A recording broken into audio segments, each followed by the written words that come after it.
Assalamualaikum warahmatullahi wabarakatuh.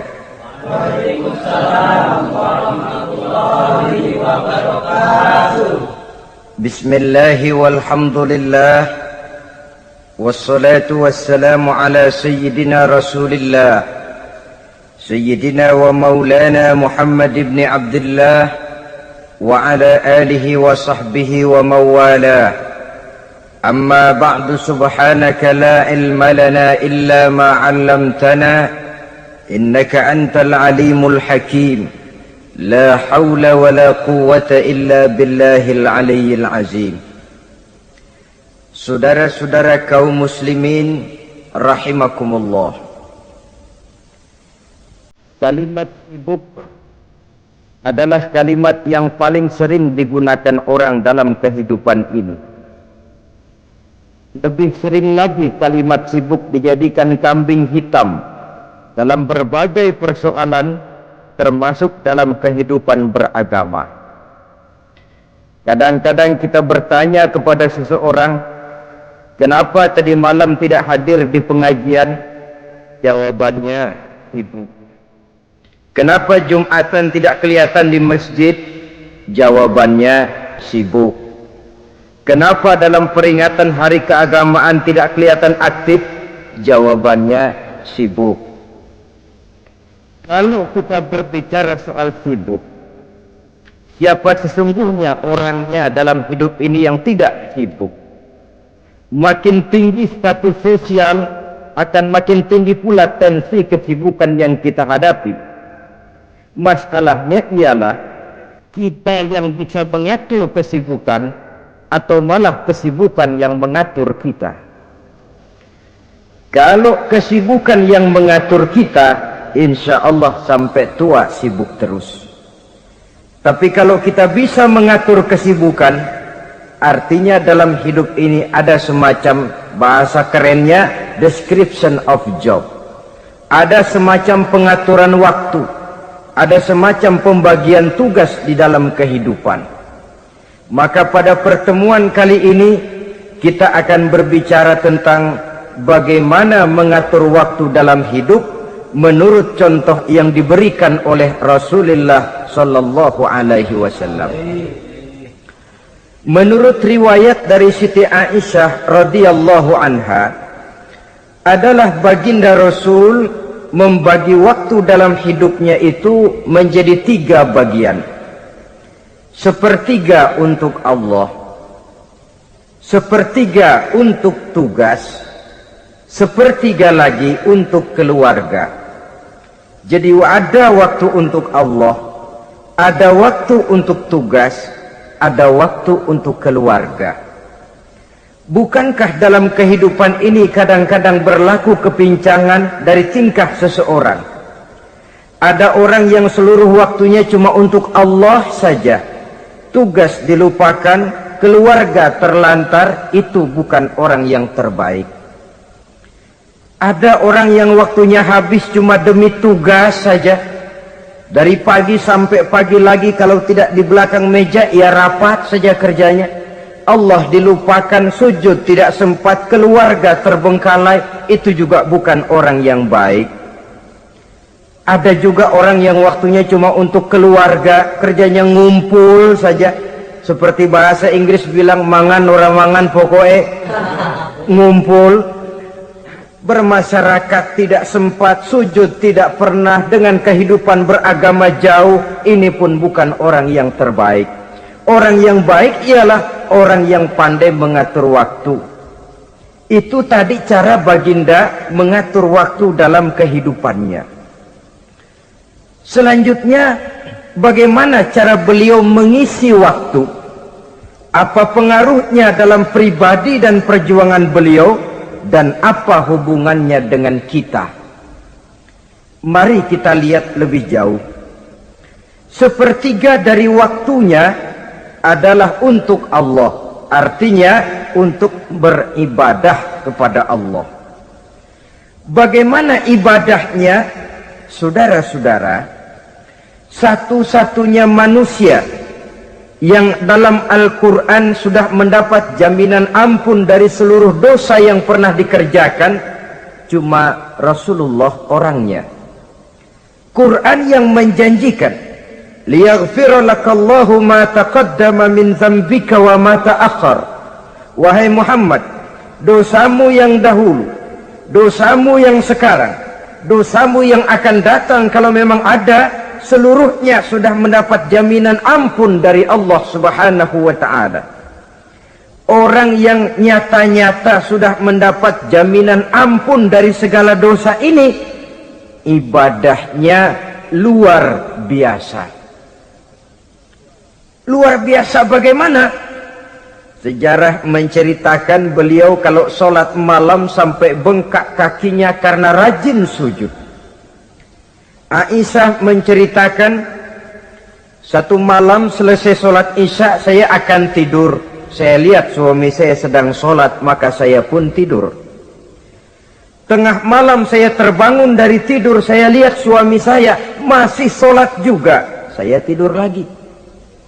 Menjelang sepertiga malam yang akhir saya bangun, saya lihat masih sholat juga. Saya hampiri beliau.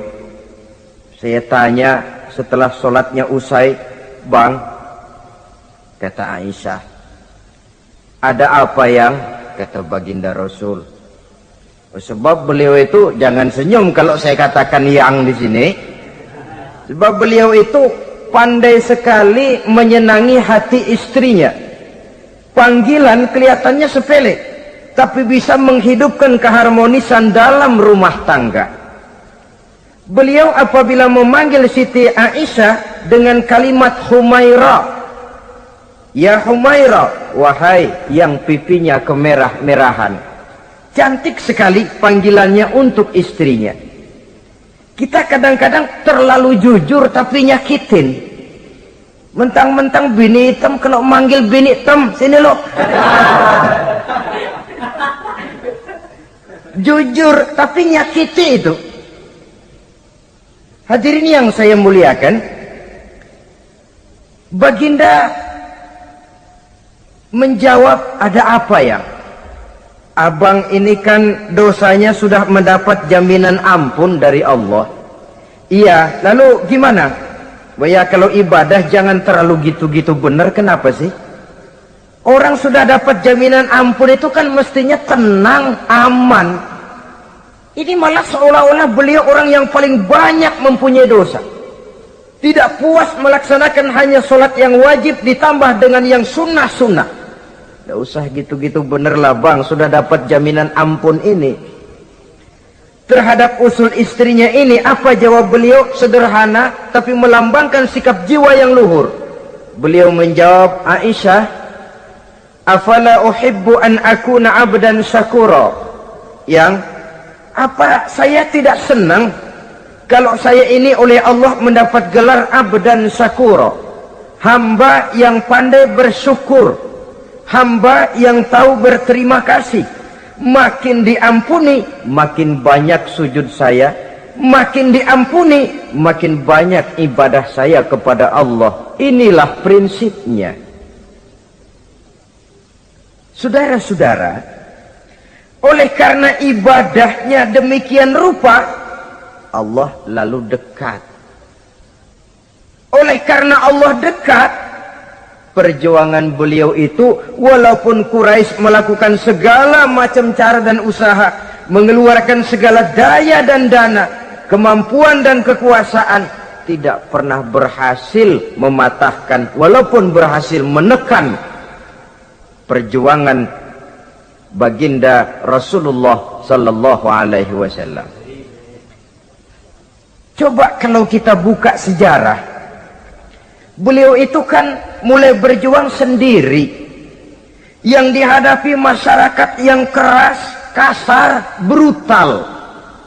14 abad yang lalu, semenanjung Arabia terkenal sebagai masyarakat yang jahiliyah, di mana maksiat dan munkarat merajalela. Sembahan adalah berhala. Anak perempuan lahir dibunuh hidup-hidup. Itu zaman dulu, zaman sekarang pun tidak jauh bedanya. Malah kalau zaman dulu dikubur hidup-hidup, sekarang sebelum lahir sudah dibunuh. Yang namanya abortus itu. Kadang-kadang aneh, kita mengadakan operasi bersih, dilarang buang sampah sembarangan. Kalau sudah buang sampah saja tidak boleh sembarangan, tahu-tahu zaman sekarang ini bayi dibuang di tempat sampah. Bukan lagi kertas, bukan lagi kardus, bayi dibuang di comberan. Kan lebih sadis sebenarnya dari jahiliyah 14 abad yang lalu. Judi di zaman dulu 14 abad yang lalu merajalela, menyentuh segala lapisan masyarakat.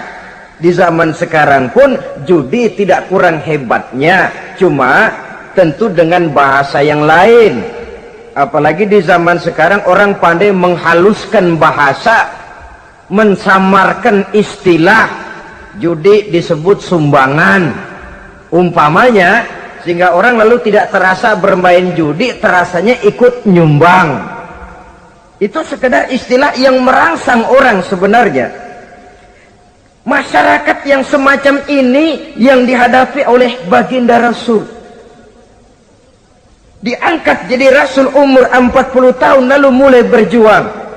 Mula-mula secara sembunyi dakwahnya itu. Dari pintu ke pintu, dari rumah ke rumah, dari orang ke orang. Hasilnya 3 tahun gerilya berdakwah dapat pengikut tidak lebih 11 orang.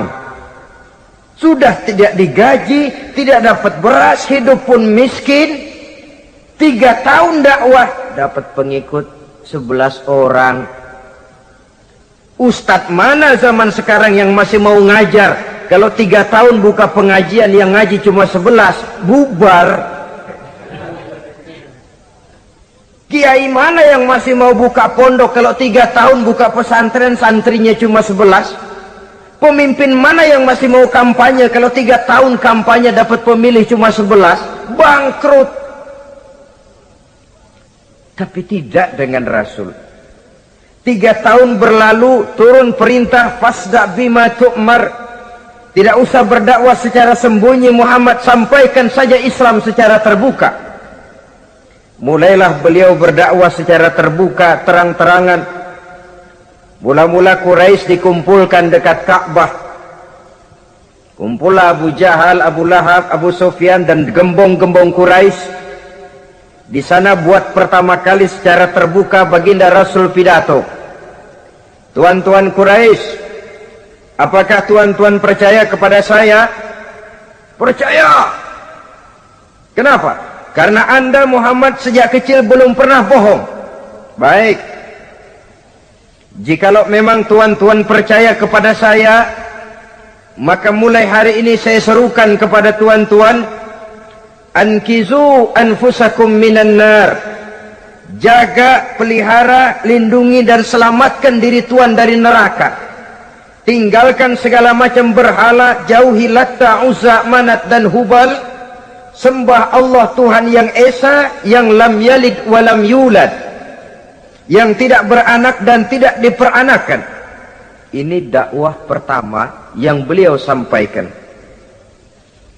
Selesai beliau pidato, Abu Lahab interupsi, angkat tangan. Muhammad, ada apa paman? Alihaza jama'tana, cuma untuk dengar ocehan kayak begini kami dikumpulkan di sini. Tabban laka ya Muhammad. Kalau bahasa kasarnya mau mampus kamu Muhammad. Nabi tidak jawab, Allah yang jawab. Tabbat yada abi lahabi wa tab, ma aghna anhu maluhu wa ma kasab. Bukan Muhammad yang celaka, Abu Lahab lah yang kelak akan menemui kecelakaan.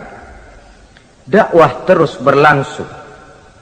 Ketika dakwah secara terbuka sudah dimulai, hambatan dan tantangan mulai datang. Sejak dari teror mental sampai kepada teror fisik. Dan puncaknya terjadi pada saat beliau berumur 53 tahun. Di mana Quraisy mengadakan rapat di satu rumah yang disebut Darul Arqam. Kumpullah di situ dedengkot Quraisy. Siapa lagi kalau bukan Abu Jahal, Abu Lahab? Mereka rapat pleno lengkap. Setelah rapat dibuka, kata Abu Lahab kepada Abu Jahal, "Jahal, bagaimana ini Muhammad?" "Iya, bagaimana? Apalagi yang belum kita lakukan," kata Abu Jahal. "Kita fitnah sudah, kita caci maki tiap hari, kita lontari kotoran onta, sahabat-sahabatnya kita bantai, tapi mereka tetap tegar." "Iya," kata Abu Jahal, "dan sekarang ini sahabatnya sebagian berangsur-angsur sudah hijrah ke Madinah. Ini pertanda Islam akan berkembang di kota Madinah.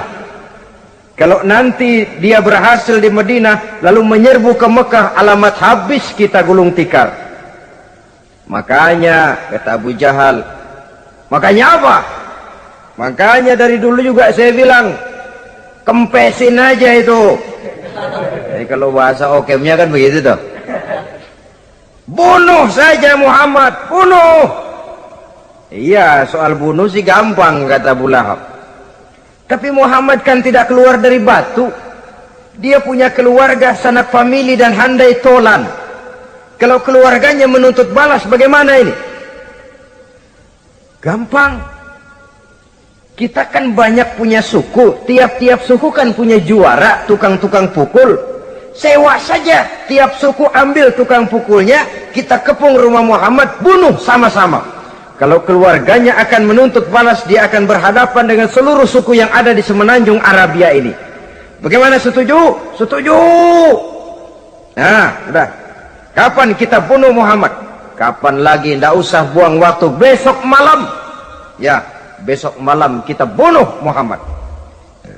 Tapi awas, semua yang ikut rapat di sini, ingat baik-baik, ini rahasia negara. Besok malam kita akan membunuh Muhammad.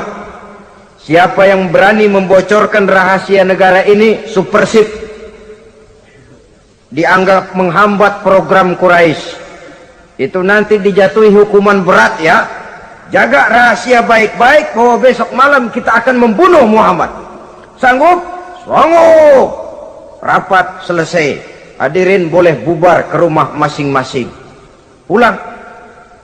Namanya manusia, bocor juga rahasia ini. Begitu pulang, cerita sama istrinya, "Bu, anu loh Bu." "Apa Pak?" "Saya tadi ikut rapat." "Rapat apa tuh Pak?" "Besok malam akan ada pembunuhan." "Pembunuhan?" "Pembunuhan." "Siapa toh yang mau dibunuh?" "Muhammad." "Tapi jangan bilang-bilang ya, ini rahasia negara." "Ini rahasia negara Bu, jangan bilang-bilang." "Iya Pak, iya." Nah, besok pagi istrinya ngobrol sama tetangganya. "Mbak Ayu, tahu nggak?" "Apa toh?" "Nanti malam akan ada pembunuhan." "Siapa yang mau dibunuh?" "Muhammad." "Loh, sampean tahunya dari mana?" "Suami saya ikut rapat." "Tapi jangan bilang-bilang ya Bu ya. Ini rahasia negara. Jangan bilang-bilang. Nanti yang satu sampaikan lagi, jangan bilang-bilang. Terus jangan bilang-bilang. Akhirnya berita tersebar. Sehingga pagi hari itu sebagian besar penduduk Mekah sudah tahu kalau nanti malam akan ada pembunuhan. Maka lepas zuhur, Mekah itu mulai tegang. Yang simpati, "Aduh, kasihan Muhammad, nanti malam akan dibunuh." Yang tidak senang, "Mampus, biar dia rasain, ntar malam." Saudara-saudara, begitu maghrib berbunyi sudah, udara mulai gelap, penduduk Mekah sudah kunci pintu seperti ada jam malam. Sepi, sesepi-sepinya. Tutup pintu, kunci, bukan tidur, ngintip dari dalam. Lepas jam 8 malam, makin tegang.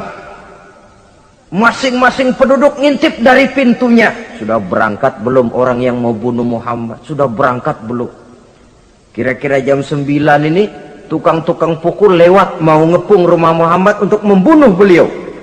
Begitu masuk Mekah penduduk sudah kunci pintu, tapi mereka tahu kalau semua ngintip. Wah, makin hebat ini yang pemuka Quraisy ini, tukang-tukang pukul ini. Jalannya dibuat gagah-gagah, barisnya dibuat hebat-hebat. Itu injekan tanahnya dalam baris dibuat kencang-kencang, brok, brok, brok, brok, kayak serdadu baris. Lewat dekat rumah penduduk pakai batuk lagi. Yang dari dalam ngintip makin ciut. Wah, ini dia yang mau bunuh Muhammad ini. Sampai di rumah Nabi, dikepung rumah Nabi, di pagar betis. Malam itu di dalam rumah cuma Nabi, Abu Bakar dan Ali bin Abi Thalib. Nabi tahu rumahnya dikepung. Lewat tengah malam beliau berkata, Abu Bakar, saya ya Rasul, mari kita berangkat hijrah. Baik ya Rasul. Ali, saya ya Rasul, kamu gantikan saya ya. Gantikan apa ya Rasul? Gantikan tidur di tempat tidur saya. Baik ya Rasul. Masya Allah. Sekali menggantikan mati. Tidur di tempat tidur Rasul pada malam rumahnya dikepung, resikonya kan mati. Menggantikan mati. Lah kalau menggantikan lurah lumayan. Menggantikan mati. Dan Ali tahu persis resikonya. Dan beliau waktu itu masih muda dan beliau tidak nawar. Baik ya Rasul, saya akan tidur di sini, berangkatlah Tuhan. Berangkat Rasul, ketika keluar dari pintu belakang rumah dikepung rapat. Terjadilah keajaiban yang Allah ceritakan, wa ja'alna min baini aydihim sadda wa min khalfihim sadda fa aghshaynahum fahum la yubsirun. Di muka, di belakang, di kiri kanan dibuatkan dinding oleh Allah, dibutakan mereka. Mereka tidak lihat kalau Muhammad keluar dari rumahnya. Siaga penuh, apel, mata melotot, Nabi lewat nggak kelihatan.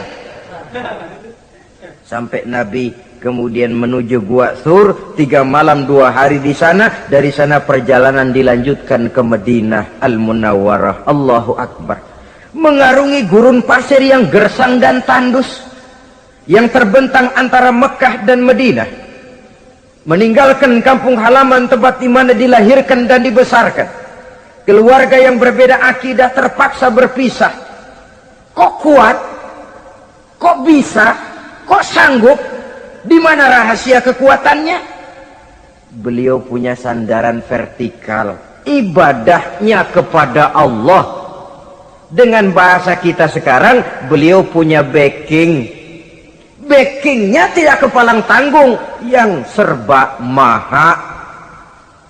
Maka saya mengajak kepada seluruh kaum muslimin, di zaman sekarang kan orang lagi main backing-backingan, ya.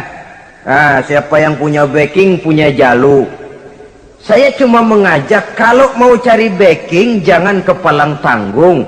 Carilah backing yang serba maha. Maha gagah, maha tahu, maha adil, maha bijaksana, maha segala-galanya. Dan dialah Allah Subhanahu wa ta'ala. Saudara punya backing kolonel, tanggung. Nanti dia pensiun habis. Yang kolonel saja tanggung, apalagi yang kopral. Kalau mau cari backing, carilah backing yang serba maha, Allah Azza wa Jalla. Caranya tentu dekat kepadanya. Untuk dekat kepadanya melalui jalur yang sudah diatur olehnya, melalui Rasulullah Sallallahu Alaihi Wasallam, yaitu sholat, ibadah. Makin tinggi nilai ibadah, makin dekat kita dengannya. Makin dekat dengannya, makin banyak fasilitas yang akan diberikan untuk kita. Saudara pegawai negeri ingin cepat naik golongan, itu caranya 2. Pertama, jam kantor disiplin. Jam 7 masuk, jam 3 pulang. Kalau belum jam pulang, jangan pulang. Yang kedua, tambahan, di luar jam kantor, sering-sering datang ke rumah kepala bagian. Apa malam minggu, apa hari minggu, apa bawa jeruk, apa pisang Ambon, kan begitu toh. Ini nanti kan kepala bagian kan nilai. Karyawan saya yang satu ini jam kantornya disiplin, tambahan dia sering datang hari minggu di luar jam kantor bawa jeruk lagi. Ini mestinya belum naik lah, gue naikin dulu ke atas. Naik saudara-saudara. Yang saya maksud apa? Itu zuhur, asar, maghrib, isya, subuh, jam kerja resmi itu. Jam kantor. Lah, ada kunjungan di luar jam kantor. Yang namanya tahajud, yang namanya hajat, yang namanya duha. Nanti kan Allah lihat, ini hambaku yang satu ini jam kantornya betul. Zuhur, asar, maghrib, isya, subuhnya tepat. Tambahan di luar jam kantor, dia sering menghadap kepadaku. Nah, hambaku ini aku angkat kau maqamam mahmuda, ke satu tempat yang terpuji. Kalau Allah yang ngangkat, satu negara orang mau rendahkan kita, kita akan tetap tinggi. Kalau Allah mau rendahkan, satu negara mau angkat kita, kalau memang dasar mesti nyungsap ke bawah. Inilah perlunya sandaran vertikal. Inilah perlunya kita mempunyai backing hanya kepada Allah. Pada waktunya orang akan sampai ke titik jenuh. Dalam kesunyian orang sering mempertanyakan eksistensi diri, mulai mempertanyakan hakikat keberadaannya di tengah kesibukan bisnisnya, di tengah kesibukan kerja, dari rapat ke rapat, dari kantor ke kantor, dari tender ke tender. Orang akan sampai kepada titik jenuh. Dikala itu dia memerlukan ketenangan, dikala itu dia memerlukan kedamaian, dikala itu dia mencari eksistensi diri. Sebenarnya hidup ini mau apa sih? Cuma sekedar menjalani hal-hal yang rutin saja, pergi pagi pulang sore, peras keringat banting tulang, atau ada tujuan yang lebih luhur daripada sekedar ini? Dikala itulah dia mulai mencari jalur untuk mendekatkan diri kepada Sang Pencipta. Dan tidak bisa ingin dekat dengan Allah saudara pakai aturan sendiri. Ingin dekat dengan gubernur harus ikut aturan yang ditetapkan oleh protokolnya gubernur. Ingin dekat dengan presiden, ya ikut jalur yang sudah disusun oleh protokolnya presiden. Ingin dekat dengan Allah, ya ikut jalur yang sudah diatur oleh Allah melalui Rasulnya. Apa itu? Ya diantaranya sholat, puasa, dan ketentuan-ketentuan ibadah yang lain. Tidak bisa dengan prinsip yang penting kan hati baik, berjiwa bersih, akhlak luhur, tidak usah sholat kalau hati baik sudah dekat dengan Allah. Oh, alangkah enaknya kalau begitu. Kalau dengan itu bisa dekat dengan Allah, rasanya Nabi Muhammad yang paling dulu berhenti sembahyang. Kenapa? Beliau orang yang hatinya paling baik, beliau orang yang budinya paling luhur. Kalau budi luhur dan hati baik sudah menjamin untuk dekat dengan Allah, Nabi dulu berhenti sholat. Nyatanya tidak. Beliau orang yang berbudi luhur, berakhlak baik, entoh ibadahnya demikian rupa. Dan beliau adalah standar untuk kita jadikan contoh dalam mengamalkan ajaran-ajaran agama di kehidupan kita ini. Saudara, itu tadi sepertiga waktu beliau untuk ibadah, untuk Allah. Sepertiga yang kedua dari waktu beliau adalah untuk tugas. Dalam hal ini sebagai seorang rasul, menyampaikan risalah Islam berhadapan dengan umat. Yang jadi soal ialah, apa modal utama beliau di dalam melaksanakan tugas? Dan ini nanti sebagai cerminan buat kita. Modal utamanya pertama adalah keteladanan, dan yang kedua adalah akhlak. Sekarang ini kita hampir nyaris mengalami berbagai macam krisis. Yang paling santer kita dengar adalah krisis wibawa. Ada pak guru dicegat muridnya di jalanan, dipukulin karena nggak naik kelas katanya. Nampaknya guru tidak lagi berwibawa. Di satu pihak mungkin karena si guru tidak bisa digugu dan ditiru. Di lain pihak juga murid tidak lagi mengenal arti rasa hormat kepada pak guru. Nah, Kenapa krisis wibawa timbul? Karena tidak ada keteladanan. Adapun Rasul, wibawa beliau timbul di tengah umat karena keteladanan ini. Apapun yang beliau ajarkan kepada umat, beliau adalah pelaksana pertama. Dengan kata lain, satunya kata dan perbuatan. Ini yang sangat diperlukan di zaman kita sekarang. Bukan cuma sekedar simposium, muktamar, kongres, rapat besar dengan keputusan bertumpuk-tumpuk kertas di atas meja, tetapi tidak pernah terrealisir dalam kehidupan. Yang kita perlukan adalah satunya kata dan perbuatan. Bahwa kalau itu yang diucapkan, itu yang diterapkan. Kalau itu yang diteorikan, itu yang dikerjakan. Keteladanan. Yang kedua, rahasia sukses beliau dalam melaksanakan tugas berhadapan dengan umat, akhlak. Beliau tidak menyampaikan Islam ini dengan kekerasan, tidak juga dengan bujuk rayu harta, tidak pula dengan menakut-nakuti orang. Belum pernah kita baca dalam sejarah beliau teriak-teriak, awas yang tidak masuk Islam dipecat jadi orang Arab. Tidak. Atau dengan bujuk rayu, ayo siapa masuk Islam supermi 2 bungkus. Tidak.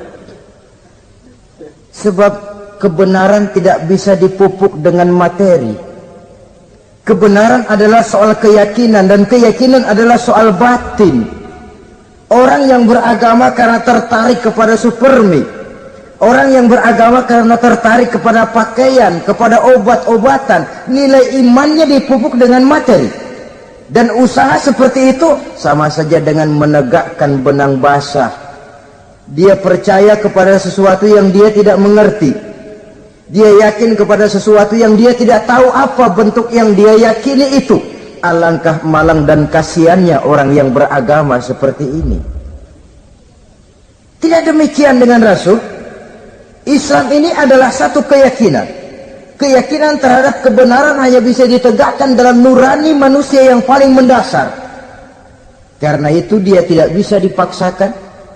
Dan itu pula sebabnya Quran punya prinsip la ikraha fid din. Tidak ada paksaan dalam beragama. Mau Islam silahkan, tidak mau Islam silahkan. Allah tidak memaksa. Tapi ayat ini jangan disalah pakai. Tidak pernah sholat, ditanya orang, kamu kan Islam kok enggak sholat? La ikraha fid din dong. Salah pakai. Yang tidak ada paksaan dalam beragama itu untuk orang di luar Islam. Kepada tuan-tuan di luar Islam, la ikraha fid din, tidak ada paksaan masuk Islam. Tapi kalau sudah masuk ke dalam Islam, maka berlaku peraturan Islam. Contohnya begini saja, tidak ada paksaan masuk ke rumah saya. Itu toh. Mau masuk silahkan, tidak mau masuk tidak ada urusan. Tapi sekali saudara masuk ke rumah saya, saudara harus ikut tata tertib yang ada di dalam rumah saya. Kira-kira beragama itu begitu. Tidak ada paksaan masuk Islam. Tapi sekali saudara masuk Islam, maka berlaku peraturan Islam untuk kehidupan saudara. Jadi la ikraha fid din ini buat orang di luar garis. Allah tidak maksa-maksa orang mau masuk Islam, mau tidak, silahkan saja. Tapi ketika orang mendapat hidayah, masuk ke dalam Islam, peraturan Islam berlaku dalam kehidupannya. Saudara hadirin, kaum muslimin rahimakumullah. Akhlak. Mari kita lihat lebih jauh bagaimana sih akhlak beliau yang mulia itu. Allahu Akbar. Kalau orang berakhlak kepada teman, itu sih biasa. Tapi berakhlak kepada musuh, ini yang luar biasa. Ini yang agaknya Allah saja memuji beliau. Wa innaka la'ala khuluqin azim. Engkau Muhammad benar-benar berada di atas budi pekerti yang luhur dan terpuji. Kalau saya baik kepada orang yang memang baik kepada saya, logis toh. wajar, memang harusnya. Tapi berbuat baik kepada orang yang jahat terhadap saya, ini yang tidak setiap orang bisa. Nah, sebab itu saya tidak ingin menceritakan akhlak beliau kepada sahabat, namanya juga kepada sahabat. Saya akan kutip beberapa riwayat yang menceritakan bagaimana akhlak beliau kepada orang yang nyata-nyata memusuhinya. Berbagai riwayat menceritakan bagaimana beliau ketika di Taif dilontari orang dengan batu, yang melontari beliau malah mendapat doa, Allahumma hdi qaumi fa innahum la ya'lamun. Ya Allah, berikan hidayah, berikan petunjuk kepada yang mereka yang melontari saya dengan batu, karena mereka tidak tahu. Kalau saja mereka tahu, mereka tidak akan melontari saya dengan batu. Ya Allah, berikan hidayah kepada mereka. Padahal ketika itu malaikat Jibril menawarkan jasa, Muhammad, kalau kamu mau orang yang melontari kau dengan batu itu hancur, saat ini juga saya angkat Jabal Uhud, saya timpakan mereka biar mati semua. Mau Muhammad? Jangan Jibril, mereka tidak tahu. Kalau saja mereka tahu, mereka tidak akan melontari saya dengan batu. Lebih baik doakan mereka supaya mendapat hidayah dari Allah. Dalam kondisi kepepet, dilontari dengan batu, malaikat Jibril datang menawarkan jasa. Beliau lebih memilih mendoakan orang yang berbuat jahat itu. Ya Allah, bukan main. Umumnya kita kan kalau lagi kepepet ada yang nolongin, girang bener. Andai kata kita yang jadi nabi, disambitin orang, datang malaikat Jibril nawarin, bagaimana sikat? Abisin aja dah.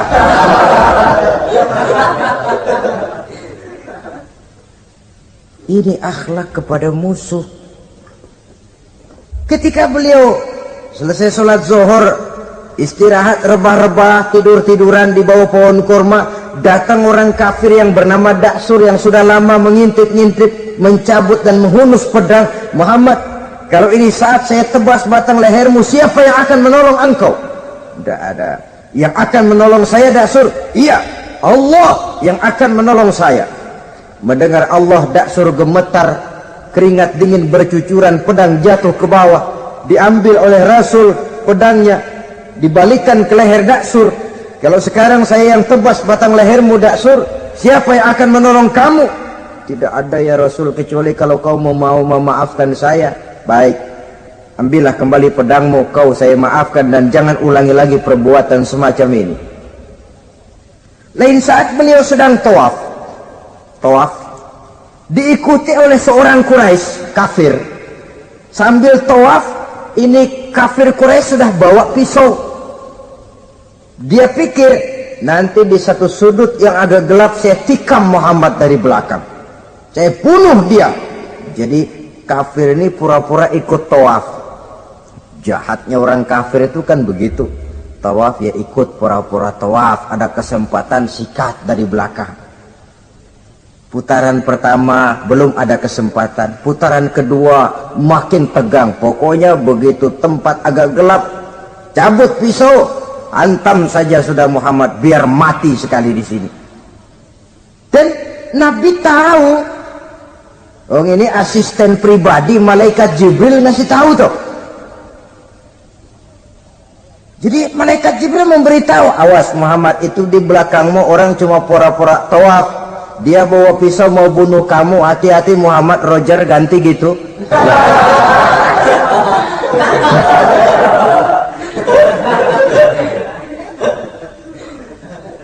Tahu persis beliau. Sampai di satu sudut yang gelap, si kafir ini mencabut pisau. Nabi nengok ke belakang, menoleh Nabi.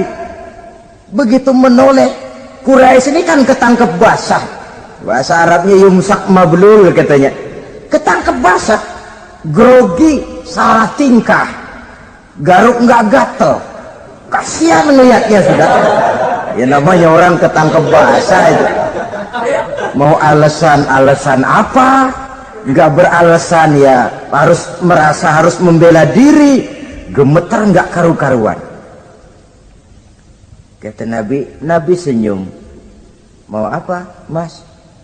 Anu Rasul, ini anu apa? Anu. Sudah, saya kan tahu kamu mau bunuh saya toh.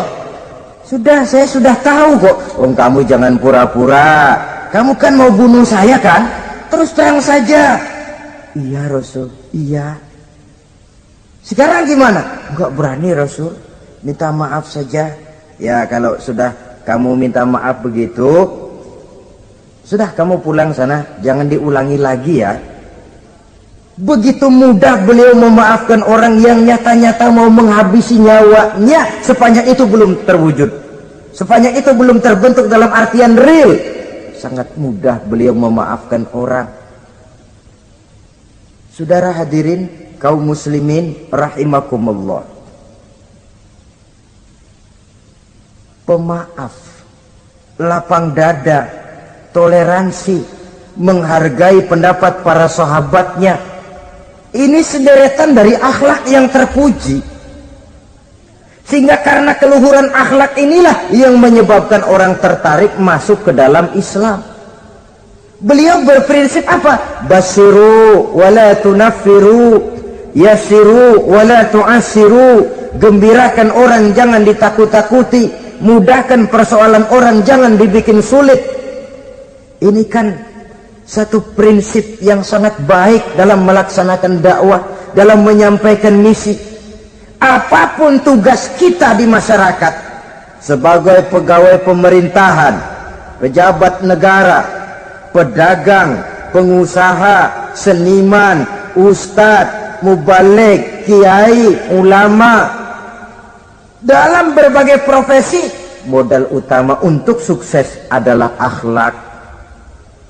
Sebab hati kita yang tahu cuma Allah. Orang lihat penampilan kita, orang lihat muka kita. Sebab itu Nabi katakan, innakum la tas'una an-nasa bi amwalikum walakin yas'uhum minhum bastul wajhi wa husnul khuluqi. Kamu tidak akan bisa menarik simpati orang banyak dengan hartamu, tapi bisa kau tarik simpati orang banyak dengan akhlak yang baik dan muka yang senyum, muka yang enak dilihat. Orang kadang sering bilang, dia mah biar mukanya begitu hatinya baik. Iya, soal hati kita nggak tahu. Yang kita lihat pertama muka. Bagaimana gue mau ikut dia mukanya kayak batu kuburan? Kesan serem pertama itu kan sudah ada. Walaupun kadang-kadang hati memang baik, tapi hati itu kan urusan Allah. Yang kita lihat pertama muka. Ini barangkali nanti termasuk teori dalam psychology of salesman ya, bahwa sesuatu yang baik kalau dihidangkan dengan cara yang tidak baik, orang tidak akan tertarik.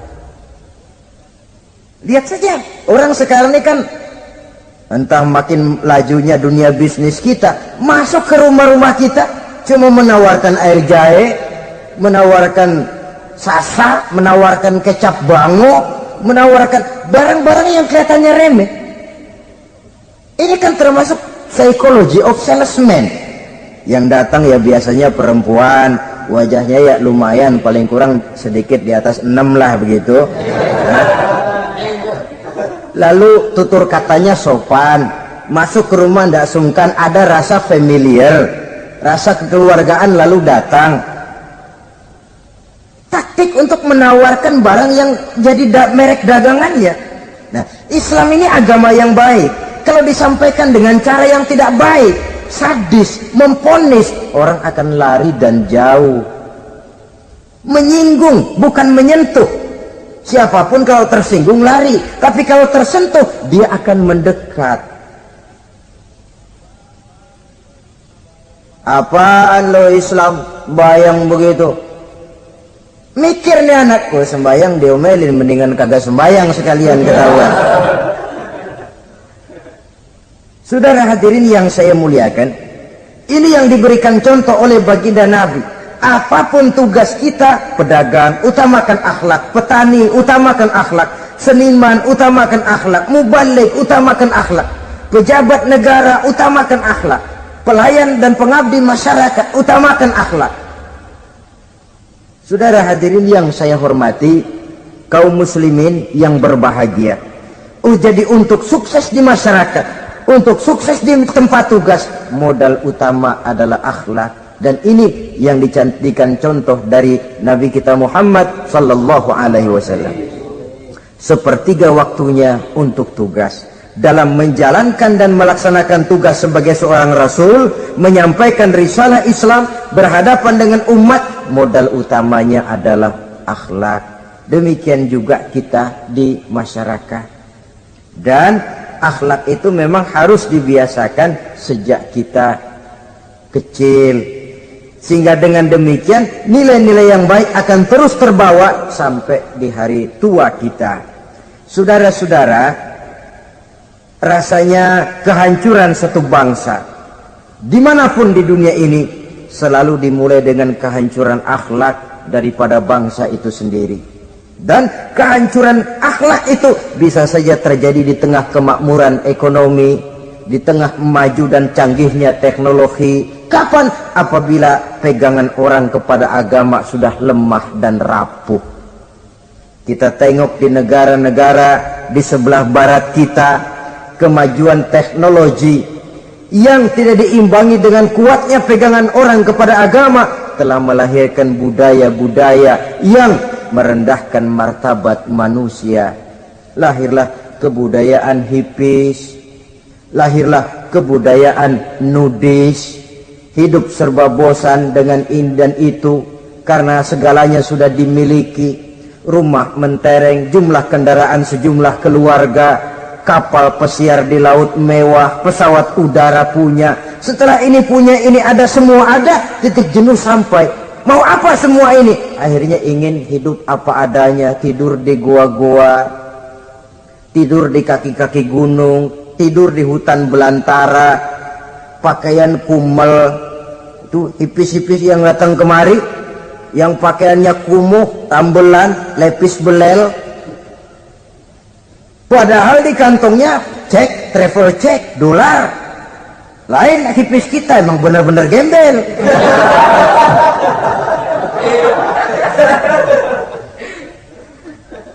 Merasa jenuh, merasa bosan.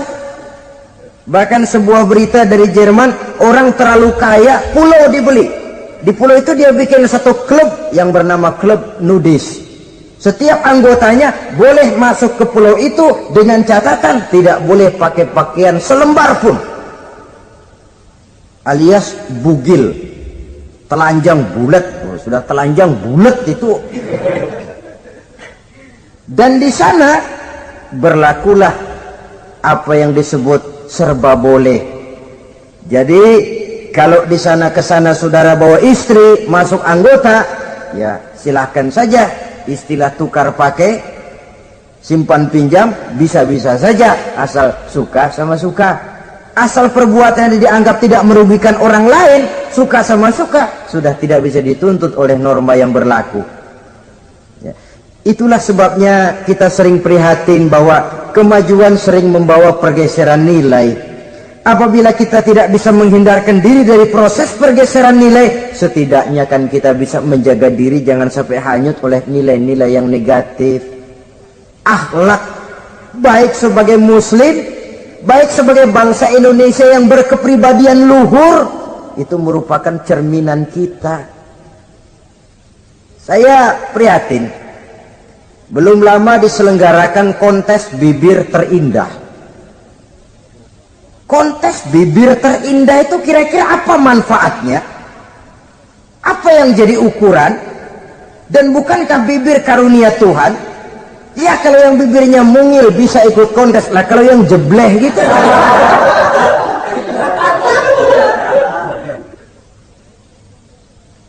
Kontes bibir terindah masih hangat dibicarakan orang.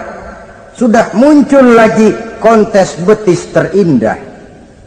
Nah kalau sudah bicara soal betis ini, kan yang terbayang oleh kita kira-kira ukurannya apa? Yang diukur itu apanya ya? Ya tentu betisnya itu. Nah paling celaka kalau betis-betis yang ikut itu nanti jadi milik panitia semua kan.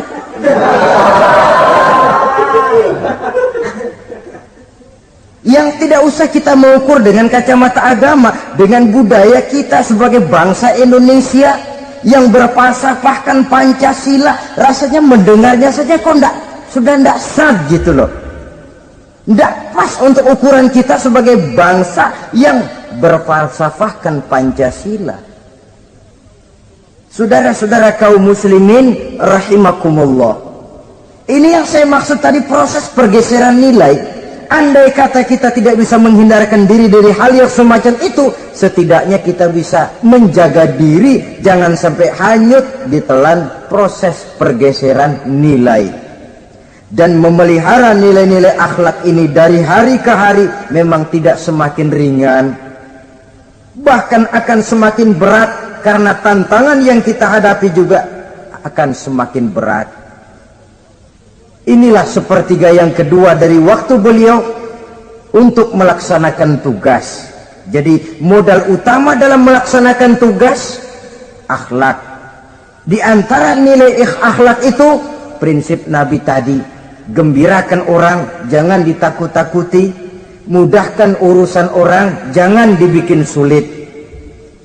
Sehingga kalau yang memang mudah lalu dipersulit, itu sudah mencerminkan akhlak yang tidak diajarkan oleh Rasulullah Sallallahu Alaihi Wasallam. Kemudian yang terakhir, sepertiga yang ketiga dari waktu beliau adalah untuk keluarga. Jadi tadi ada waktu untuk Allah, ibadah, ada waktu untuk tugas, dan yang ketiga ada waktu untuk keluarga. Bagaimana Rasul di tengah keluarganya? Anas bin Malik bercerita, saya 11 tahun membantu di rumah tangga Rasul. 11 tahun itu kan artinya 11 kali 360 hari kali 24 jam. Bukan waktu yang sebentar itu. Selama 11 tahun saya membantu di rumah tangga Rasul, kata Anas, belum pernah saya dengar kata-kata kasar, keras, membentak. 11 tahun saya membantu di rumah tangga beliau, belum pernah saya lihat ada piring terbang, ada bakyak melayang. Artinya apa? Cerminan dari ketentraman, keayeman, kedamaian rumah tangga beliau. Padahal rumah tangganya kecil, istrinya lebih dari satu, tapi aman, tentram, rukun. Kita kadang-kadang istri satu seminggu 7 hari, perang 6 hari. Cuma 1 hari gencatan senjata. Sudah hadirin, saudara kaum muslimin rahimakumullah.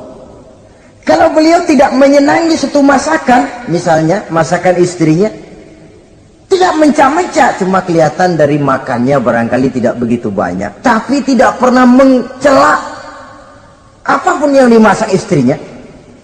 Senang ya dimakan, tidak senang ya dimakan karena menghargai lelah jerih payahnya istri.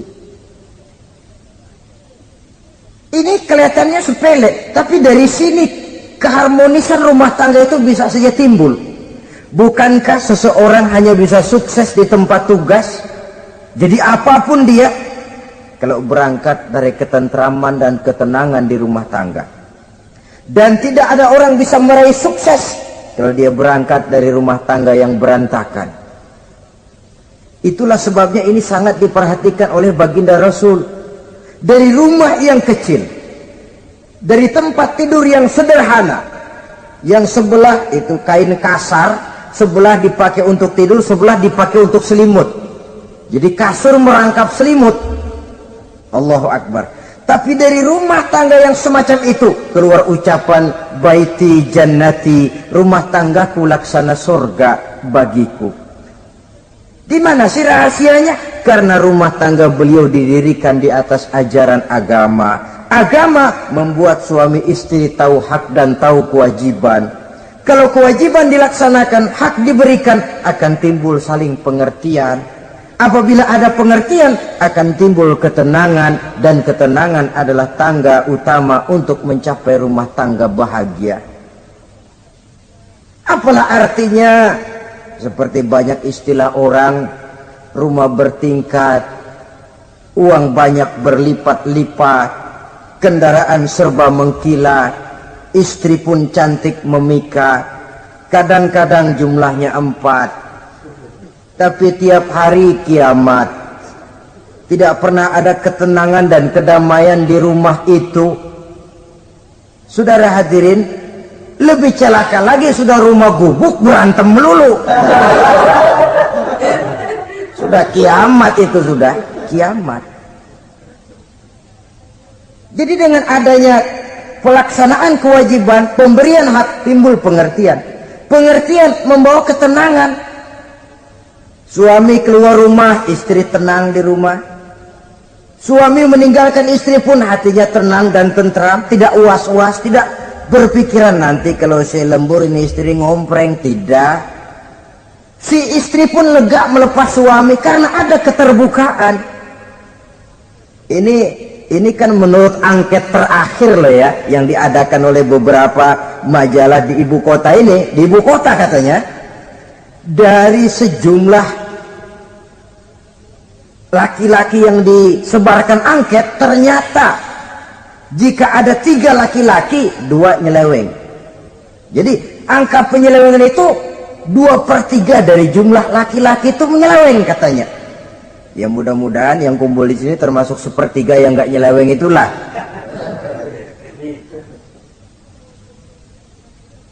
Dan tidak semua bentuk penyelewengan itu karena alasan ekonomi. Bukan pula karena alasan ketidaksetiaan istri, tapi merupakan cerminan dari sikap hidup di mana orang jauh dari nilai-nilai agama, sehingga penyelewengan itu dianggap sesuatu yang manusiawi, biasa-biasa saja, bahkan kadang-kadang ikut membentuk status sosial, melahirkan kebanggaan. Innalillahi. Orang kalau sudah bangga nyeleweng bangga, itu kiamat sudah. Sama saja, bikin dosa ketawa, waduh, itu malaikat gemes bener. Udah bikin dosa cengengesan, cengar cengir, udah ada rasa nyesel, udah ada rasa takut, udah ada rasa bersalah, biasa gitu. Saudara hadirin yang saya muliakan, ini kan cerminan dari rapuhnya pegangan orang kepada agama. Jadi untuk membina rumah tangga yang bahagia ini, 1/3 dari waktu untuk di tengah keluarga, menghidupkan nilai-nilai agama di rumah tangga kita. Oleh karenanya, pada bagian akhir dari pertemuan yang singkat ini, saudara-saudara, saya mengajak, marilah pandai-pandai membagi dan mengatur waktu. Ada waktu untuk Allah, ada waktu untuk tugas, ada waktu untuk keluarga. Syukur kalau ada keseimbangan. Tapi kalau tidak, istilah usul fikih itu tatimul aham minal muhim, mendahulukan yang terpenting dari yang penting. Kalau ada 3 persoalan semuanya penting, tentu di antara 3 ini kan ada yang lebih penting, yang itulah yang dikerjakan lebih dulu. Dan ini tidak berarti bahwa penjatahan waktunya harus sama. Untuk ibadah dalam sehari semalam sekian jam, untuk tugas sekian jam, untuk keluarga sekian jam. Tidak bisa kita targetkan begitu. Dan yang dimaksud di sini pun adanya pengaturan. Pengaturan tidak berarti bahwa harus sama waktunya, tidak. Kita melihat kepentingannya. Saudara hadirin, sama saja di zaman sekarang, kalau dengan pembangunan kita ingin menciptakan pemerataan di kalangan rakyat, itu tidak berarti bahwa rakyat Indonesia ini standar ekonominya harus sama semua seperti yang dicita-citakan komunis. Tidak bisa. Menciptakan pemerataan artinya kalau yang kaya bisa semakin kaya, kenapa yang miskin tidak bisa naik jadi sedikit kaya? Dan artinya menciptakan kesempatan kepada setiap penduduk Indonesia untuk merubah tahap dan taraf kehidupannya. Demikian juga adanya pengaturan waktu. Bukan berarti untuk Allah sekian jam, keluarga sekian jam, tugas sekian jam. Sebab jam-jam ini sulit kita jatahkan. Kadang-kadang tugas, kadang-kadang keluarga, kadang-kadang ibadah kita sedang gandrung. Yang penting ada keseimbangan dalam cara kita mengatur waktu itu. Nah, saudara-saudara, demikianlah pertemuan dan pembicaraan kita kali ini. Terima kasih atas segala perhatian. Mohon maaf atas segala kekurangan. Usikum wa nafsi bitaqwallah. Wassalamualaikum warahmatullahi wabarakatuh. Waalaikumsalam warahmatullahi